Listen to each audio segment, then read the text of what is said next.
सानिया गांव की एक बेमिसाल खूबसूरत लड़की थी, जिसकी आंखें कजल सी गहरी और होंठ गुलाबी अमृत। बाजार में उसकी मिठाई की छोटी दुकान थी, जहां हर सुबह वह सज स्वर कर अपने नाजुक बदन पर इत्र छिड़कती, जिसकी लुभावनी महक से कोई भी नौजवान पागल हो जाता। रास्ते भर वही खुशबू हवा में लहराती, लोगों को उसकी ओर मोहित कर लेती, जैसे कोई जादुई आकर्षण हो। एक शाम दुकान समेटकर घर लौट रही थी कि पीछे कदमों की सरसराहट सुनाई दी। मुड़कर देखा तो सन्नाटा था।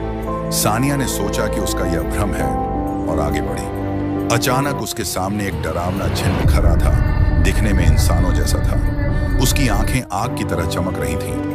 सानिया भागना चाही, लेकिन पैर पत्थर जैसे झर हो गए। जिन्न करीब आया और सानिया को ऐसी भूखी नजरों से घूरा, तू मेरी मुकद्दर है सानिया, मैं तुझसे निकाह करूंगा। सानिया सन्न रह गई, सांसें थम सी गई। तभी जिन्न ने एक चमकदार थैला उसके सामने दिया। उसमें सोने चांदी थे।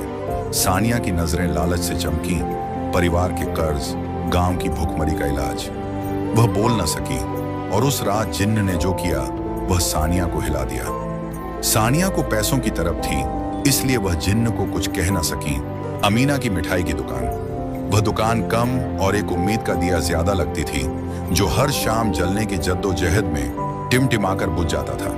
जिस पर रखी शीशे की अलमारी में मिठाइयों से ज्यादा मक्खियां भिन-भिनाती थीं। सानिया उस गांव की कीचड़ में खिले। जब वो चलती तो उसके कमर तक आते काले रेशमी बाल ऐसे लहराते जैसे सावन की कोई काली घटा मदमस्त होकर झूम रही हो। लेकिन यह खूबसूरती उसके लिए एक वरदान से ज्यादा एक जहमत थी।